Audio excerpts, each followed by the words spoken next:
आस्तिकता और कर्तव्य पालन। मैं आस्तिकता और कर्तव्य परायणता को मानव जीवन का धर्म मानता हूँ। शरीर को भगवान का मंदिर समझकर आत्म संयम और नियमितता द्वारा आरोग्य की रक्षा, मन को जीवन का केंद्र बिंदु मानकर उसे सदा स्वच्छ रखूंगा।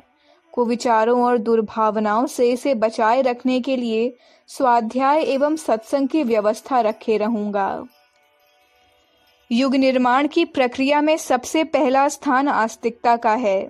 ईश्वर में आस्था रखे बिना हमारी दुष्प्रवृत्तियां बिना नकेल के ऊंट की तरह, बिना लगाम के घोड़े की तरह, बिना नाथ के बैल की तरह, बिना अंकुश के हाथी की तरह उच्छृंखलता, अनीति और उद्दंडता की ओर द्रुत गति से दौड़ने लगती है।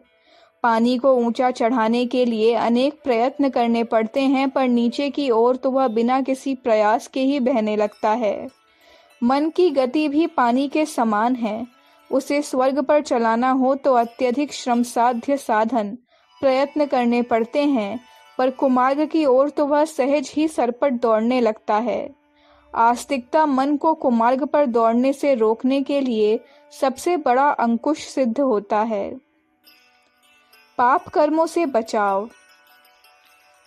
पाप को छिपा लेने और तब दंड से बचे रहने की अगणित तरकीबें मनुष्य ने ढूंढ निकाली हैं। यूं अदालत, पुलिस, जेल, कचहरी सब कुछ व्यवस्था अपराधों के लिए मौजूद है, पर उनसे बचे रहकर अनीति बरतते रहने की जितनी कुशलता मनुष्य को प्राप्त है, उसकी तुलना में राजदंड के सारे साधन तुच्छ मालूम पड़ते हैं। रिश्वत को ही लीजिए, वह एक बड़ा अपराध माना गया है और उसके लेने एवं देने वाले के लिए कई वर्ष की जेल का विधान है। इतने पर भी अदालतों तक में, पुलिस तक में, जेल तक में रिश्वत कितने प्रचंड रूप में मौजूद है, उसे हर कोई जानता है। अपराधों को रोकने वाले जब अपराध करने से नहीं रुकते तो जन साधारण से तो आशा ही क्या की जाए। डर दिखाते रहने के लिए मर्यादा माध्यम के रूप में यह सब मौजूद है।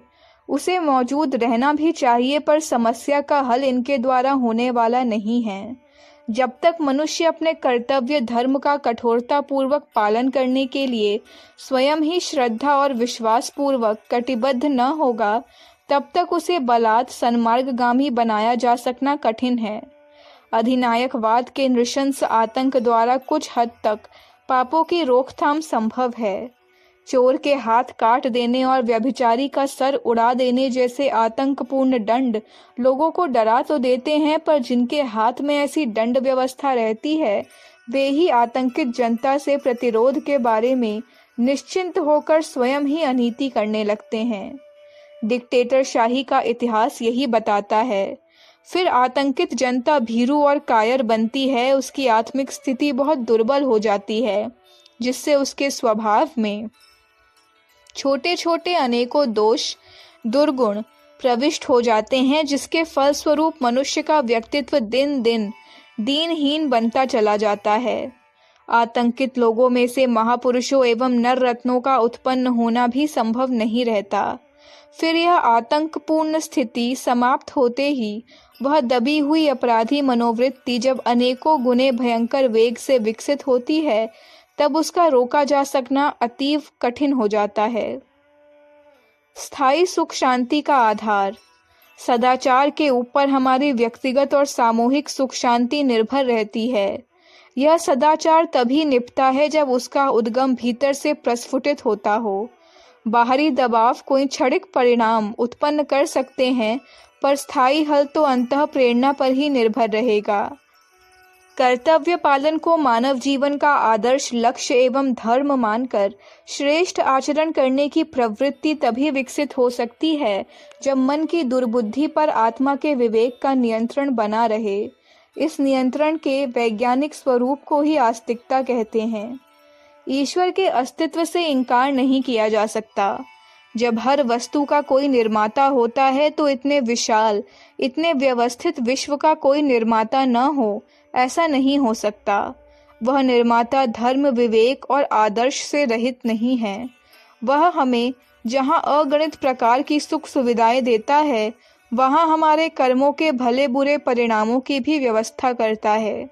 घट घटवासी, सर्वांतर्यामी, भगवान अपने असंख्य नेत्रों से हमारे गुप्त प्रकट कार्यों और विचारों को भली प्रकार जानते हैं। उनकी प्रसन्नता अप्रसन्नता इन्हीं सत्प्रवृत्तियों और दुष्प्रवृत्तियों पर निर्भर रहती है। दुख और सुख मिलने का आधार भी यही है। कोई कुकर्मी पाप दंड से बच नहीं सकता, कोई सुकर्मी सुख शांति का अधिकारी न बने, ऐसा भी नहीं हो सकता। निष्पक्ष न्यायाधीश की भांति परमात्मा हमारे हर भले बुरे कर्मों का प्रतिफल उत्पन्न करता है। जिसे यह विश्वास होगा उसकी असुरता घटेगी और देवत्व विकसित होगा। कर्मों का फल मिलने में देर तो होती है, पर अंधेर की कोई गुंजाइश नहीं। जिसे यह विश्वास होगा वह दुष्ट दुर्जन नहीं बन सकता। उसके लिए सज्जनता और कर्तव्यशीलता का ही एक मार्ग अपनाने के लिए रह जाता है। इस तथ्य को ध्यान में रखते हुए आस्तिकता की आवश्यकता को युग निर्माण सत्संकल्प में पहला स्थान दिया गया है। उपासना से हमारा आत्मबल बढ़ता है और कर्तव्य पालन की वह प्रेरणा अनायास ही उत्पन्न होती है, जिसके आधार पर जीवन लक्ष्य की पूर्ति और विश्व शक्ति के दोनों ही उद्देश्य पूर्ण होते हैं। आस्तिकता का प्रतिफल निश्चित रूप से कर्तव्य पालन है।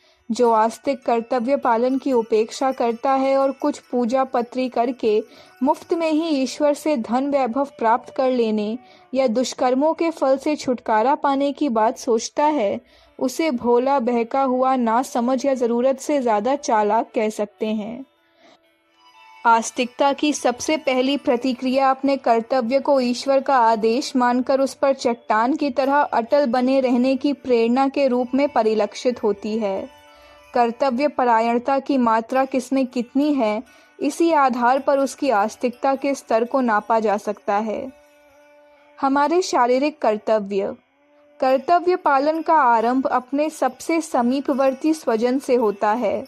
हमारा सबसे निकटवर्ती संबंधी अपना शरीर ही है। उसके साथ सद्व्यवहार करना, उसे स्वस्थ और सुरक्षित रखना आवश्यक है। बीमारी और कमजोरी हमारे निमंत्रण पर आती है और स्वागत बंद करने पर अपने आप चली जाती है। इंद्रियों का असंयम, आहार विहार की अनियमितता के कारण पाचन प्रणाली, रक्त संचार, मस्तिष्क, स्नायु संस्थान आदि की प्रमुख प्रक्रियाओं को भारी आघात लगता है और वे दुर्बल एवं विकृत होकर रोग ग्रसित होने लगते हैं। भीतर धीरे धीरे एकत्रित होते रहने वाली विकृतियां कोई छोटा मोटा अवसर पाकर किसी भी स्थान से किसी भी रूप में फूट पड़ती हैं। इसी को हम बीमारी के नाम से पुकारते हैं। आहार विहार का संयम रखा जाए और हर कार्य में मर्यादा एवं नियमितता का ध्यान रखा जाए तो बीमार पड़ने का कोई प्रश्न ही उत्पन्न नहीं होता। मनुष्य के संपर्क बंधनों से बचे रहने वाले एवं प्रकृति का अनुसरण करने वाले सृष्टि के सभी जीव जंतु आजीवन निरोगता का लाभ प्राप्त किए रहते हैं, तो हमें भी बीमारी का क्यों शिकार बनना पड़ सकता है। अपनी भूल को सुधारने के लिए जो कटिबद्ध हो गया, आहार विहार पर संयम रखने और नियमितता बरतने की जिसने ठान ली, उसका स्वास्थ्य सुधरने ही वाला है। सबसे बड़ी चिकित्सा, सबसे बड़ी दवा अपनी उन आदतों को सुधार लेना है जो हमारे आरोग्य के लिए घातक है, पर जिन्हें तुच्छ आकर्षणों के कारण अपनाए रहा जाता है। शरीर भगवान का मंदिर है, इसमें आत्मा का निरंतर निवास है। जिस प्रकार किसी देवालय को गंदा, विकृत, नष्ट, भ्रष्ट एवं तिरस्कृत करना पाप माना जाता है, उसी प्रकार आत्मा के निवास मंदिर शरीर को अपनी बुरी आदतों के कारण नष्ट भ्रष्ट करना एक अपराध है और उस अपराध के फलस्वरूप पीड़ा, बेचैनी, अशक्ति, अल्पायु और आर्थिक क्षति के रूप में विविध प्रकार की यातनाएं भुगतनी पड़ती हैं। कर्तव्य पालन का आरंभ हमें शरीर रूपी स्वजन से ही आरंभ करना चाहिए और उसे निरोग बनाने के लिए उन गतिविधियों को अपनाना चाहिए जिनका उल्लेख स्वास्थ्य रक्षा के संदर्भ में गत मई और अगस्त के अंकों में विस्तार पूर्वक किया जा चुका है। मन और उसके प्रति अपनी जिम्मेदारी। शरीर के साथ मन का अन्योन्याश्रय संबंध है। शरीर स्थूल है, मन सूक्ष्म। शरीर की शोभा, सफाई और सजावट का तो कई व्यक्ति ध्यान रखते हैं, पर उसे निरोग रखने के महत्व को भूले रहते हैं। फलस्वरूप भीतर ही भीतर खोखली बनती जाने वाली देह सजाव श्रृंगार से भी सुंदर नहीं लग पाती और सौंदर्य की समस्या उलझी हुई ही पड़ी रहती है। इसी प्रकार आहार विहार से शरीर को तो निरोग रख लिया जाए, पर उस मन को जिसका सारे शरीर पर नियंत्रण है उपेक्षा की जाए तो भी काम चलने वाला नहीं है। वह आरोग्य उद्दंडता और अहंकार का अथवा कुछ अधिक कमाने का साधन मात्र बन सकता है। मन को जीवन का केंद्र बिंदु इसलिए कहा गया है कि उसकी समझ जिस दिशा में भी हो जाती है उसी ओर हमारी सारी गतिविधियां संचारित होने लगती हैं। किसी बुरे से बुरे प्रसंग की ओर यदि मन रुचि लेने लगे तो वह कार्य परम प्रिय लगने लगता है और कितनी ही हानि उठाकर भी मनुष्य उधर लगा रहता है। नशेबाजी, जुआ जैसे अगणित व्यसन हैं जिनकी बुराई जानते हुए भी मनुष्य अपना सब कुछ गंवाता रहता है। मन का झुकाव ऐसी बात है जिसमें लाभ या हानि का बहुत महत्व नहीं रहता। प्रिय लगने वाले प्रसंग के लिए सब कुछ खो देने और बड़े से बड़े कष्ट सहने को भी मनुष्य सहज ही तैयार हो जाता है। फिर यही मन यदि अच्छी दिशा में मुड़ जाए, आत्म सुधार, आत्मनिर्माण और आत्म विकास में रुचि लेने लगे तो जीवन में एक चमत्कार ही प्रस्तुत हो सकता है। सामान्य श्रेणी का, नगण्य स्थिति का मनुष्य भी महापुरुषों की श्रेणी में आसानी से पहुंच सकता है। सारी कठिनाई मन को अनुपयुक्त दिशा से उपयुक्त दिशा में मोड़ने की है। इस समस्या के हल होने पर मनुष्य सच्चे अर्थों में मनुष्य बनता हुआ देवत्व के लक्ष्य तक सुविधापूर्वक पहुंच सकता है। मन को मलिन न होने दें।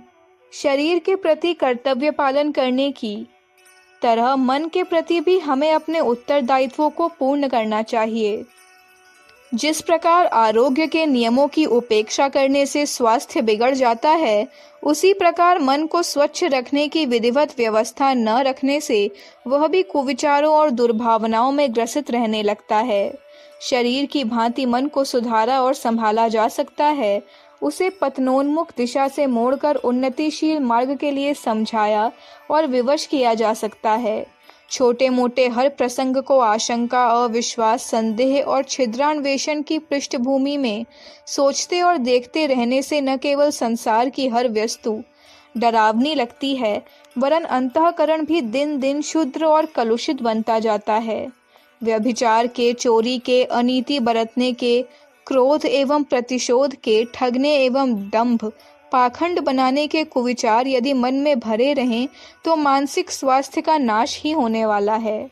ऐसे व्यक्तियों का व्यक्तित्व ओछा, भौंडा, बेहुदा और बेतुका बनता चला जाता है। धीरे धीरे ये उस स्थिति तक जा पहुंचते हैं कि उनकी सभ्य मनुष्यों में गणना करना भी उचित प्रतीत नहीं होता। कुविचारों और दुर्भावनाओं से मन गंदा, मलिन और पतित होता है और अपनी सभी विशेषता और श्रेष्ठताओं को खो देता है। इस स्थिति से सतर्क रहने और बचने की आवश्यकता को अनुभव करना हमारा पवित्र कर्तव्य है। मन को सही दिशा देते रहने के लिए स्वाध्याय की वैसी ही आवश्यकता है जैसे शरीर को भोजन देने की। आत्मनिर्माण करने वाली, जीवन की समस्याओं को सही ढंग से सुलझाने वाली उत्कृष्ट विचारधारा की पुस्तकें पूरे ध्यान, मनन और चिंतन के साथ पढ़ते रहना ही स्वाध्याय है। यदि सुलझे हुए विचारों के जीवन विद्या के ज्ञाता कोई संभ्रांत सज्जन उपलब्ध हो सकते हों तो उनका सत्संग भी उपयोगी सिद्ध हो सकता है। यूं धर्म और अध्यात्म के नाम पर आलस, कर्तव्य त्याग, निराशा, भाग्यवाद, परावलंबन आदि भ्रांतियों को बढ़ाने वाले प्रवचनकर्ता गली कूचों में मक्खी मच्छरों की तरह सत्संग की दुकान लगाए बैठे हैं। उनमें जाने की अपेक्षा न जाना अधिक उत्तम है। इसी प्रकार स्वाध्याय के नाम पर जीवन निर्माण की ज्वलंत समस्याओं को सुलझाने में कोई सहायता न देने वाली किन्हीं देवी देवताओं के गुणानुवाद गाने वाली पुस्तकों का पाठ करते रहने से कोई वास्तविक प्रयोजन सिद्ध नहीं होता। कुविचारों और दुर्भावनाओं के समाधान के लिए स्वाध्याय, सत्संग, मनन और चिंतन, यह 4 ही उपाय हैं। मानव जीवन की महत्ता को हम समझें, इस स्वर्ण अवसर के सदुपयोग की बात सोचें। अपनी गुत्थियों में से अधिकांश की जिम्मेदारी अपनी समझे और उन्हें सुलझाने के लिए अपने गुण कर्म स्वभाव में आवश्यक हेर फेर के लिए सदा कटिबद्ध रहें। इस प्रकार की विचार शैली आत्मनिर्माण की प्रेरणा देने वाली सत साहित्य से, प्रबुद्ध मस्तिष्क के सत्पुरुषों से एवं आत्मनिरीक्षण तथा आत्मचिंतन करने से किसी भी व्यक्ति को सहज ही उपलब्ध हो सकती हैं। दृष्टिकोण बदलते ही परिस्थितियां भी निश्चित रूप से बदल सकती हैं। लोहा लोहे से कटता है, गरम लोहे को ठंडे लोहे की छेनी काटती है। चुभे हुए कांटे को निकालने के लिए कांटे का ही प्रयोग करना पड़ता है। विष को विष मारता है, हथियार से हथियार का मुकाबला किया जाता है। कुविचारों के समाधान का एक ही उपाय है, उसके स्थान पर सद्विचारों को भर देना। किसी गिलास में भरी हुई हवा को हटाना हो तो उसमें पानी भर देना चाहिए। पानी के प्रवेश होने से हवा अपने आप निकल जाएगी। बिल्ली पाल लेने से चूहे घर में कहाँ ठहरते हैं।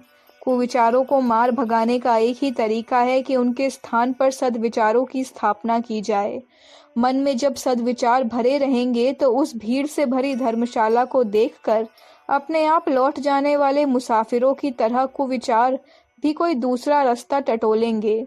स्वाध्याय और सत्संग में जितना अधिक समय लगाया जाता है, उतनी ही कुविचारों से सुरक्षा बन पड़ती है। जीवन को सब प्रकार दुख दारिद्र्य से भर देने वाले कुकर्मों को अपनाने से ही मनुष्य का पतन होता है और यह कुकर्म कुविचारों के प्रतिफल मात्र ही हैं। शांति और प्रगति के लिए हमें सद्विचारों की ही शरण में जाना पड़ता है। इसी प्रक्रिया का नाम स्वाध्याय और सत्संग है। रोटी और पानी जिस प्रकार शरीर की सुरक्षा और परिपुष्टि के लिए आवश्यक है, उसी प्रकार आत्मिक स्थिरता और प्रगति के लिए सद्विचारों की प्रचुर मात्रा हमें उपलब्ध होनी ही चाहिए।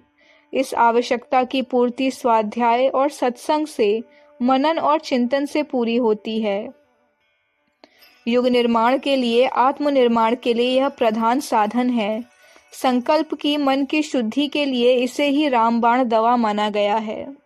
अखंड ज्योति, सितंबर 1962, पृष्ठ संख्या 10, 11, 12, 13, 14।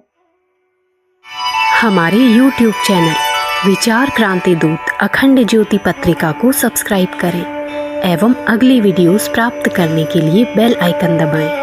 धन्यवाद।